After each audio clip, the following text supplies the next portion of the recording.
Hey everyone, Reed here with Big Strong Book, and today we're going to be talking about Les Chouans by Honoré de Balzac.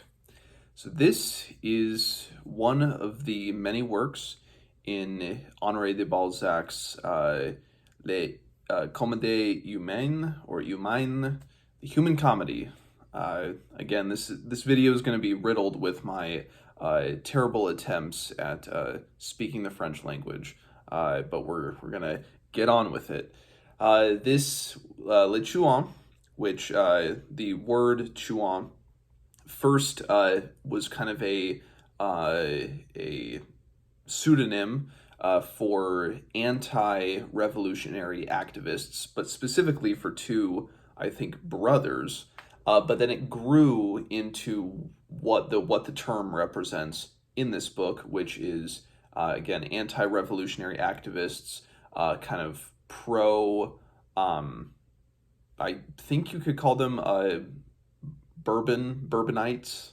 Uh, activists against what is in this novel the ruling class, or the current ruling class and ruling state of France, which is the first consul.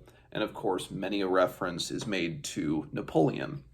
But of course, when he was the first consul, the consulate was before Napoleon Bonaparte crowned himself Emperor of France. So we're still a little bit removed from that. This takes place kind of late 18th century, and in the midst of this just civil war conflict that is embroiling France, and in particular the Brittany region of France.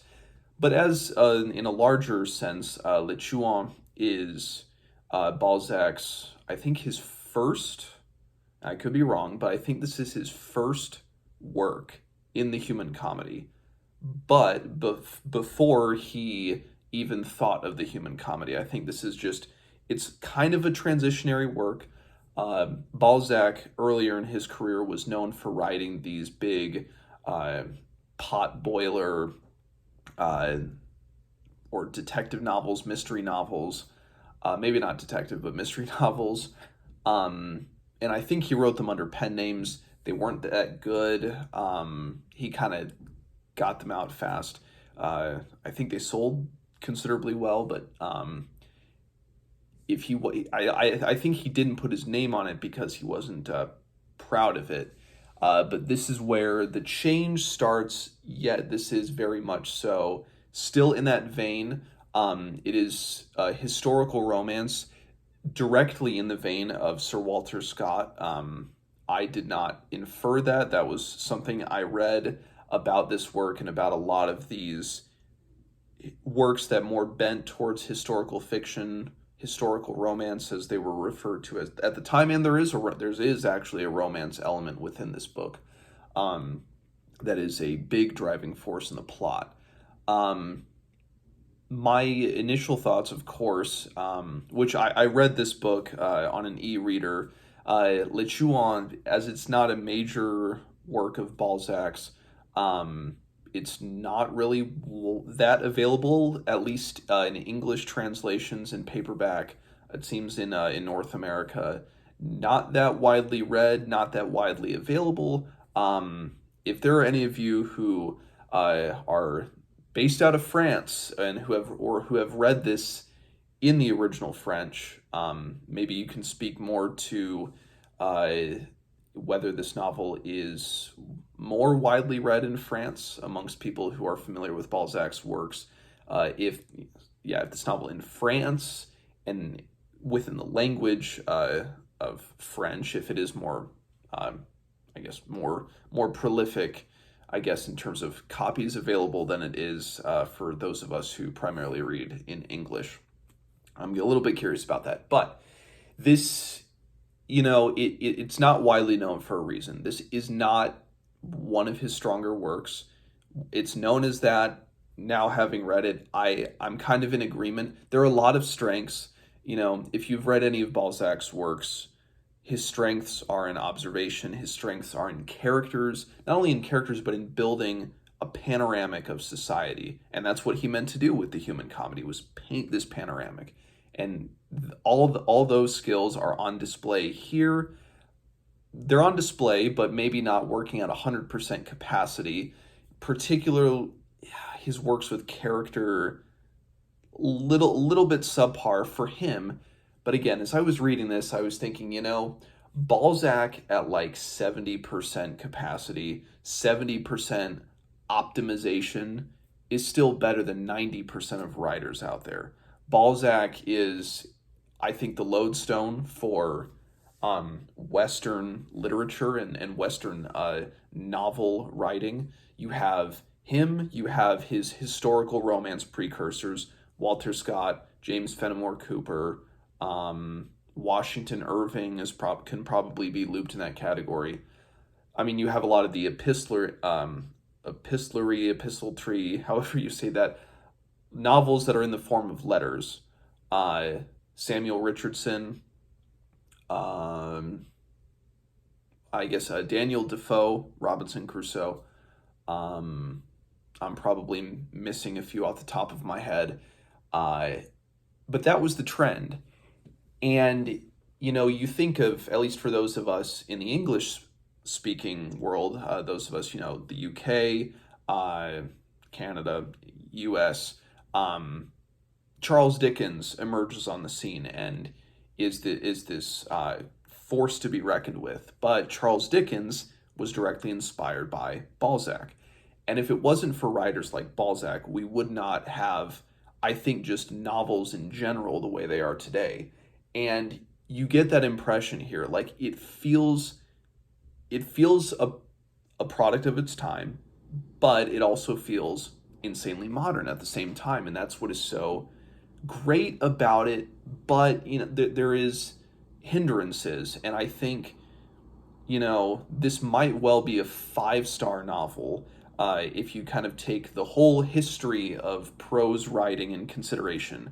But I am rating this based on Balzac's other works. I know what he's capable of. Of course, I will recognize that he wrote this early in his career. Many writers early in their careers aren't, they're still finding their footing. Um, so, anyways, that's enough rambling about kind of his place in the Western canon. I'll get into what this book is actually about. 7.5 minutes into this. Okay. So Le Chouans concerns this civil conflict that is brewing within the Brittany region of France. And there is a general, Hulot, I think is how you say his name, who's leading the pro-revolutionary forces, and they are called the Blues in this novel. And there is this kind of intelligence force, spy force, that is trying to capture and kill one of the big leaders of the Chouans, who is known as Legar, who is then made clear that it is the Marquis de Monteron. He is kind of the big revolutionary force, or the pro-Bourbon figurehead. And he is assisted by the Madame de Goua, the Marchanterre, who is probably the best character in this book, quite frankly, and doesn't get enough screen time or stage time, so to speak. But the main spy, there's Contarin, who's kind of the spy master, but then there's a woman named Marie, and I'm blanking on the pronunciation of her last name, so I'll call her Marie. She is dispatched, but of course, as happens in many of these kinds of wartime novels, wartime romances, she finds herself face to face with the man who she knows is the target. And what does she do? They fall in love with each other. So, that's, I think, intentionally frustrating. And it is in those points where I think the novel falters. I will say one thing, and I think that this is a common criticism of the novel: its pacing, particularly the pacing for the first third. It's rough. It's very difficult to understand what the hell is going on. At first, I thought that that was just me. I usually read at a pretty clipped, like pretty quick pace. Not super like speed reading fast, but I read at a pretty quick pace, and I was having to really slow myself down. And I was Googling some stuff, and I was like, is it the pace that I'm reading at, or is it just because it would just shift to another storyline? And it also, I think, doesn't help. I mean, I, I'm not super stingy about chapter breaks in books. I don't need a lot of chapter breaks. But because this book is only split into three parts, no other chapters beyond that, at least in the edition that I read.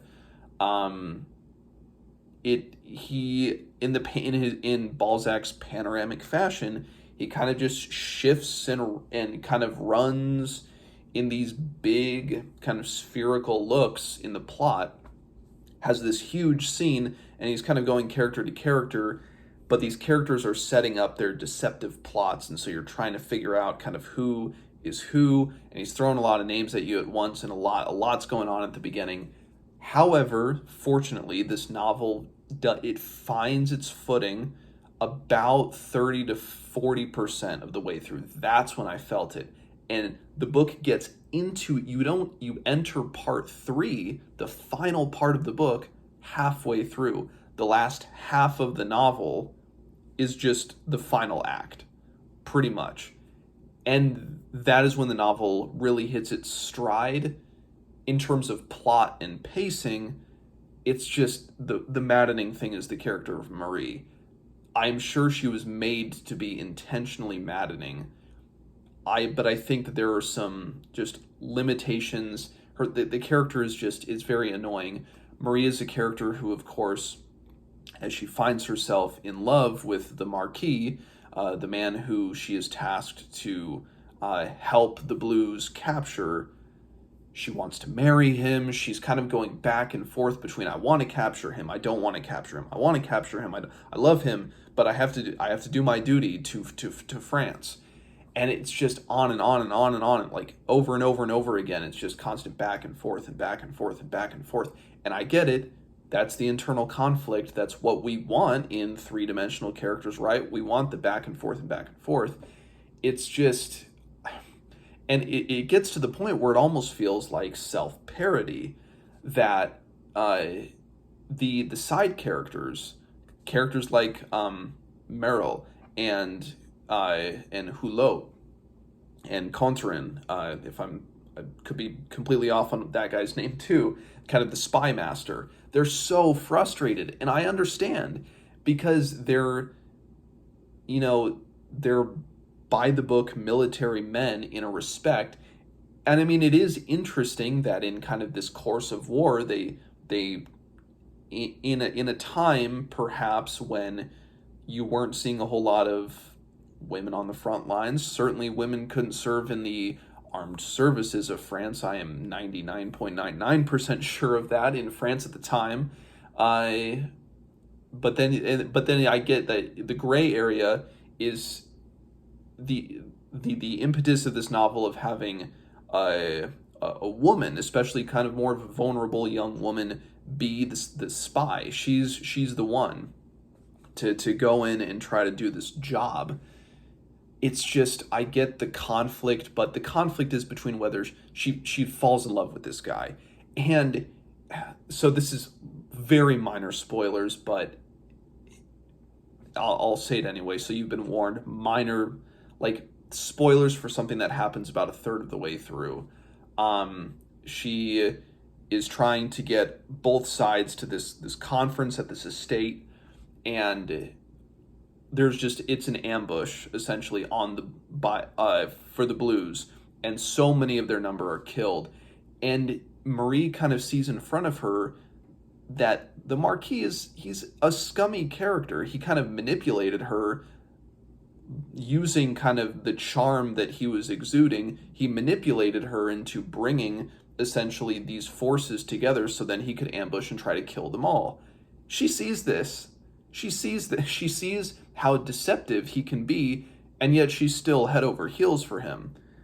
I don't know. I don't really buy the realism in that. So it's that where this novel starts to kind of dock. And I get that Balzac is setting up for, and it's telegraphed miles away, the kind of tragic end that this book will take. It's very obvious, and so many. If you've read any of Balzac's novels, Eugenie Grandet, Periguaro, um, you know that this is where things will not necessarily be the happiest of endings for most of these characters. Um, and this novel is no exception to that. It's just again the pacing, the plotting gets underway. It's just that the characterization of Marie just it takes me out of it a little bit, and it was just kind of okay, rolling my eyes a little bit in the back of my head. Where you get the most interesting character was one of the Chouans, Marchanter. He is just so he's a very dark, mysterious character, intentionally so. But I almost wonder if he's underutilized in this. I get that he's just supposed to be the shadowy figure that kind of hangs back. I wanted to see a little more of him. I wanted to see him utilized in a better capacity. Um, he's seen as kind of this cold-hearted bastard. I kind of wanted Balzac to lean a little more to lean into that, so we could see just kind of how heartless and cruel this guy could be. I wanted to see that. But again, early Balzac work, he's still finding his footing as a writer. My gosh, Balzac churned out so many works every year, so I think you can give him a little grace with this.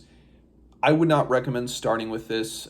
This is the third of his that I've read. I've read Periguaro, um, Eugenie Grandet, and now Le Chouan. This is the worst of the three. But again, as I said, this is maybe a 3 out of 5 from me, but a 3 out of 5 from Balzac is still better than 80 or 90% of books, novels you'll read. It's still better. His mastery of prose, and I guess giving credit to the English translators. This was a translation done in the public domain, so I'm not sure who was the translator back in the day who did this, but again, very very well done in that respect. Um, yeah, it's just rank when you think of what Balzac is capable of, you know what he's capable of a little bit later in his career. It's just not here yet. But I can't really let him slide all that much for that. But it's good to know this was early in his career. We know what he is capable of, so it's not the end of the world. Um, yeah, if you this novel is very readable. It reads very quick. It's just the pacing is very janky in the beginning, but it improves. So, Le Chouan, 3 out of 5 for me. Would not recommend to start something like Perigorio or Periguaro or however that book, however that's pronounced.